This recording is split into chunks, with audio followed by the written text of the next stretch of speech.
राजीव रंजन का सबसे पहले मैं रुख करना चाहूंगी। बरेली से हमारे साथ मौजूद हैं राजीव। दूसरे फेज का जो प्रसार प्रचार है आज थम जाएगा, उससे पहले कब्रिस्तान मुसलमान तक ये लड़ाई आ चुकी है। पहले फेज में जो वोटिंग ट्रेंड था उसको देखने के बाद क्या आपको लगता है, क्योंकि कैराना, मुजफ्फरनगर, ये तमाम जगह जहां पर सबसे ज्यादा, जहां पर गर्मी की बात हुई, जहां पर खूब एक तरीके से ध्रुवीकरण की कोशिश हुई और सबसे ज्यादा मतदान वहीं देखने को मिला, क्या यह भी एक कारण है कि दूसरे दौर के चुनाव मतदान से पहले ये जंग जो है कब्रिस्तान मुसलमान पर आ गई है?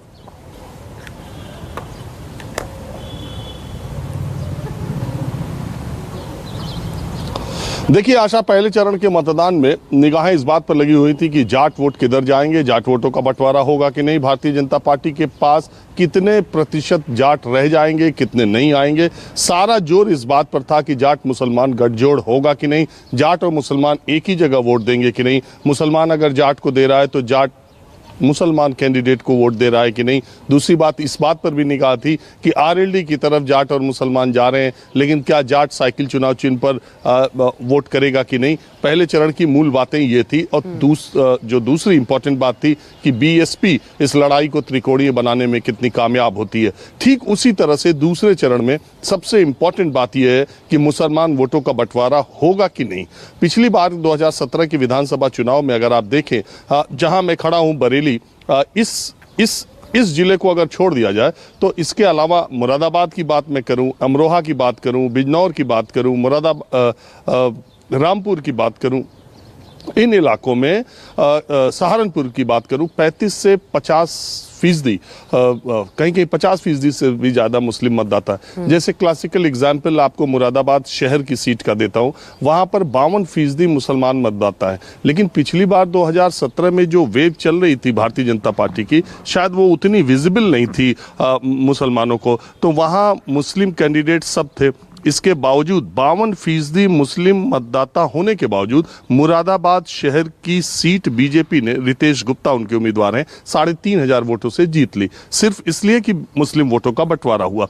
दूसरी बात है कि मुरादाबाद पूरे जिले में 50% के आसपास मुस्लिम मतदाता हैं, बावजूद इसके भारतीय जनता पार्टी ने 2 सीटें वहां पर जीत ली। अगर मुरादाबाद की ही आगे और बात करूं तो 6 सीटें जो मुरादाबाद की है, आप देखिए कि सपा ने सारे मुस्लिम कैंडिडेट उतारे हैं, बसपा ने सारे मुस्लिम कैंडिडेट उतारे हैं, एमआईएम ने सारे मुस्लिम कैंडिडेट उतारे हैं, कांग्रेस ने 5 मुसलमान कैंडिडेट उतारे हैं, सिर्फ 1 हिंदू उतारा है। दूसरी तरफ भारतीय जनता पार्टी ने 6 सीटों पर हिंदू उम्मीदवार उतारे हैं।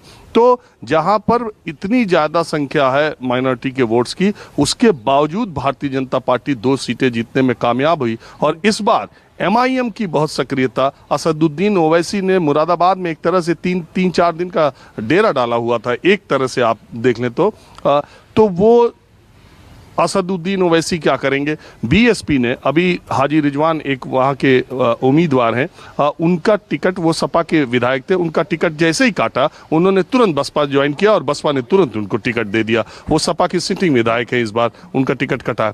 तो ऐसी इतनी दिलचस्प लड़ाई बसपा, कांग्रेस और कांग्रेस पार्टी को भी हल्के में लेना, मैं इसलिए नहीं मानता कि मुरादाबाद की सीट को कांग्रेस अपना बहुत दिनों से, रुद्दीन आपने देखा सांसद बने भी थे वहां से, तो मुरादाबाद का भी, मुरादाबाद में इमरान प्रतापगढ़ी को पिछली बार लड़ाया था, तो एक मुसलमान वहां का परंपरागत वोटर कांग्रेस पार्टी का है, कांग्रेस पार्टी ठीक ठाक प्रदर्शन वहां करती रही है।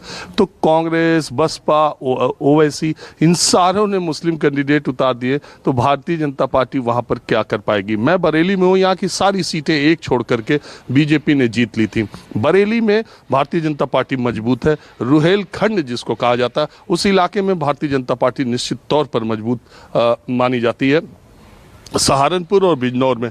तो कुल मिलाकर के जो दूसरे चरण की लड़ाई है वो दिलचस्प इसलिए बनती है कि यहाँ सिर्फ बीजेपी की निगाह इस पर लगी है कि मुस्लिम वोटों को वो कितना स्प्लिट करा सकती है, और दूसरी तरफ इसमें कहीं कोई दो राय नहीं मैं मानता कि इस पूरे दूसरे चरण के चुनाव में जो हिंदू वोटों के इन जिलों में हिंदू वोटों को अपनी तरफ लामबंद करने के लिए भारतीय जनता पार्टी योगी आदित्यनाथ ने इस इलाके में खूब सारी रैलियां की है और हर जगह वो आपको पता है जाते हैं तो कब्रिस्तान का जिक्र करते हैं, हर जगह वो उन्हीं बातों का जिक्र करते हैं। अमित शाह आजम खान का जिक्र करते हैं, अतीक अहमद का जिक्र करते हैं, नाहिद हसन जिन का जिक्र करते हैं, नाहिद हसन जेल में, मुख्तार अंसारी जेल में, अतीक अहमद जेल में, आजम खान जेल में। और ये पहली बार हो रहा है कि मुरादाबाद मंडल में मुरादाबाद मंडल में जितनी सीटें आती हैं वहां आजम खान का बहुत दखल रहा है, टिकटों के बंटवारे से लेके चुनाव प्रचार से लेके सब कुछ। पहली बार ऐसा हो रहा है पिछले 35 सालों में कि आजम खान चुनाव के वक्त जेल में है, खुद वो जेल में रह करके चुनाव लड़ रहे हैं। ये भी इंपॉर्टेंट बात है। और एक बात और जोड़ दूं, 2019 के लोकसभा चुनाव में मुरादाबाद मंडल की जितनी लोकसभा सीटें थी वो सारी की सारी सपा बसपा गठबंधन ने जीत ली थी। 15 सीटें उनके कुल लोकसभा में आई थी, जिसमें दूसरे चरण में जिन जगहों पर चुनाव रहा है 7 लोकसभा सीटें इसी क्षेत्र से गठबंधन ने जीती थी। तो इससे आप अंदाजा लगा सकती हैं कि कितनी कांटे की लड़ाई इस इलाके में है। बिल्कुल, आप राजीव बने रहिएगा सही एनालिसिस के साथ। आप सबसे पहले आपने ये चीजें समझाई हैं। मैं एक बार प्रशांत गुप्ता का भी रुख करना चाहूंगी बरेली में, उसके बाद खास मेहमानों का रुख करते हैं। प्रशांत, आपके पास आते हुए, ध्रुवीकरण की कोशिश है और जबरदस्त रूप से, इससे कोई इनकार नहीं कर सकता।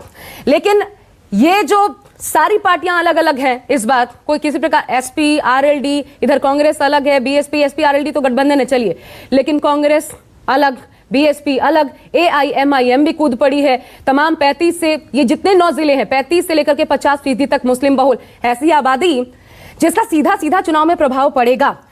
तो ये जो स्ट्रैटेजी है बीजेपी की जमीन पर कितना काम करती अभी तक नजर आ रही है? इन बयानों की आम जनमानस के बीच कितनी चर्चा है? प्रशांत।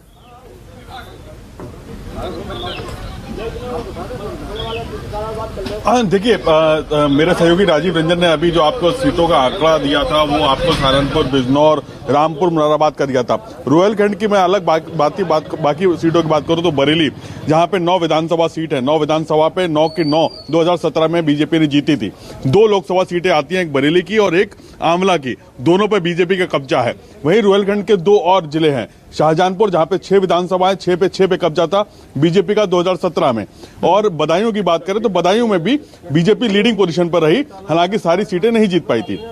लेकिन लोकसभा सांसद बदायूं से बीजेपी का संघमित्रा मौर्य, अब उनके पिताजी स्वामी प्रसाद मौर्य शिफ्ट हो गए हैं, दामन थाम लिया है। सपा का उस समय कमल के फूल पर जीती थी और 2017 में स्वामी प्रसाद मौर्य शामिल हुए थे। अब बदायूं से उनकी बेटी इस समय मौजूदा सांसद हैं।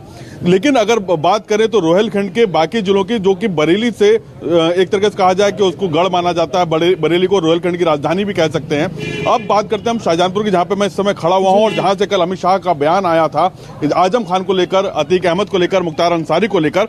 क्लियर है, देखिए मैं आपको बता दूं कि रोहिलखंड में एक ध्रुवीकरण, हर सीट पर मुसलमान कहीं ना कहीं एक फैक्टर है।